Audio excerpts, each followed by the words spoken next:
If we think about where the organisation has been, it's been an interesting journey. How did we get to where we are today in our journey around exploring ourselves as individual, exploring our team as a group, and then exploring our organisation? How do we sort of get there?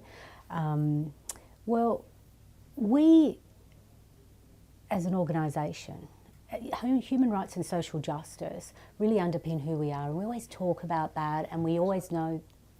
So the principles and the values of human rights and social justice really underpin everything we do, and we always talk about that. But sometimes you get caught up in the day-to-day and the delivery and the doing, and we talk more about things like anti-racist practice and culturally safe and responsive practice. Sometimes you can talk about those things in an academic way because you're so caught in that cycle of delivery, and you don't step back and think about, well, what does that actually mean in terms of not only how I do the work that I do, but also how I think about the work that I do, and then how I think about what difference or impact the work that I do makes. So our journey as individuals, as a team, as an organisation, was really, that's where it started. It was a bit of, you know what, we live in a world where there is, we know discrimination based not just on race, but on gender, on socioeconomics, on ability, on so many layers. There's so many layers of intersection and discrimination based on so many factors that we thought, you know, let's step back and let's start to explore that as humans, as individuals, as a team, and as an organisation. And that sort of started us on a bit of a journey around that. And what we sort of, I guess, really struck us is that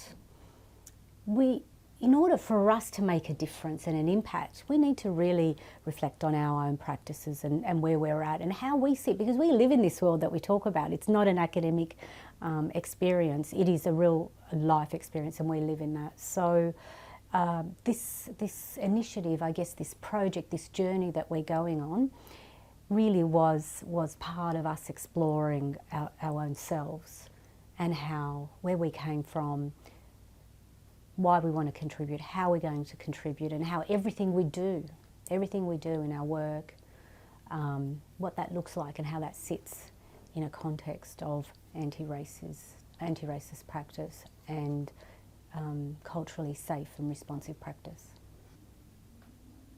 So going on this journey, I guess it's inevitable for you to go inside yourself and start to self-reflect on internalised racism and how that plays out in this world that you live in, where there are layers, intersections of discrimination, race included.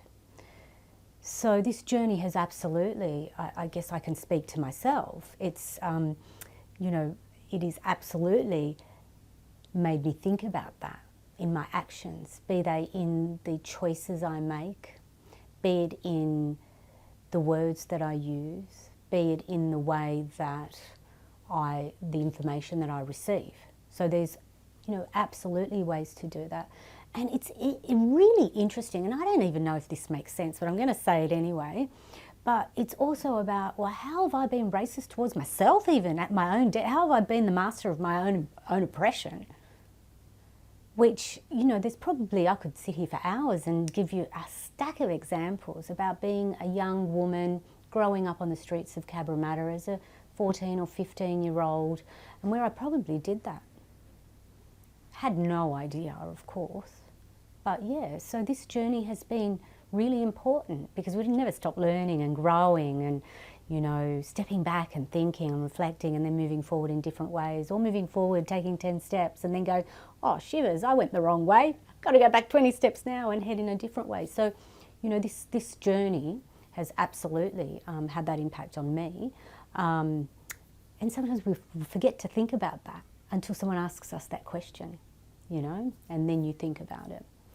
So, yeah. So I often talk about systemic or structural racism.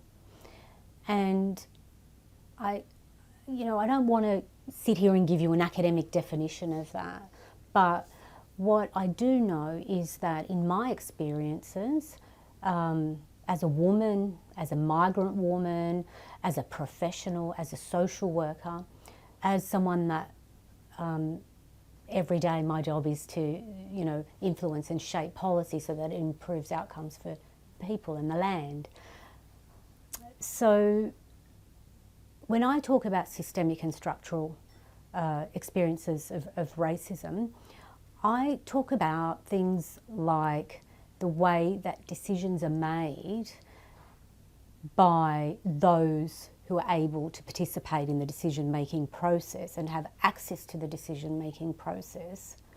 But they make those decisions based on their own lived experience and based on their own worldviews and based on their own opportunities and challenges that they've experienced. And whilst there is, academic learnings, how you actually apply those in what you do and what you decide to do and how you do that, can be limiting.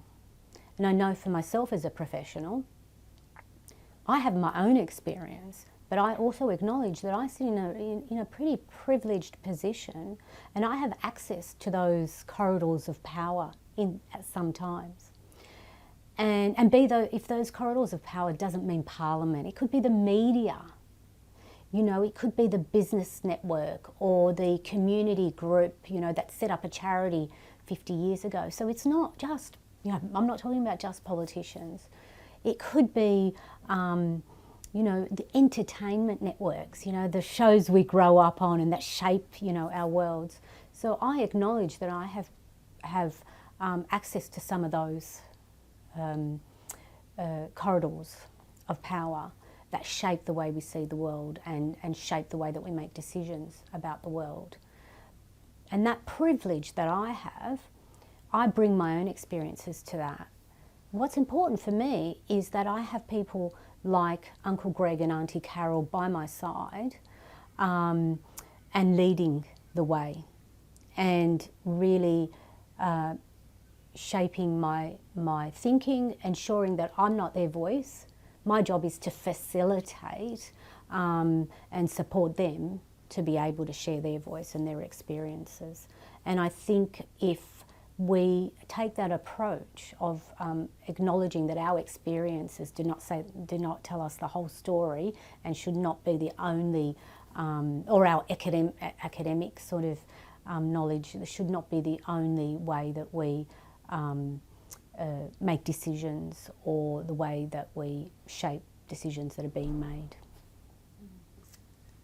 Look, I'm in such a privileged position to be able to work with such an extraordinary, talented team who want to take this journey, who not only want to take this journey, because I'm not leading this journey, they're leading this journey, and and also a broader group of people that are really so passionate and excited about changing the world that we live in and contributing their towards that in their own way. And I think it's a really brave to take those steps, and I think that I'm just so really proud of the team for taking those steps and for me being able to be part of that journey.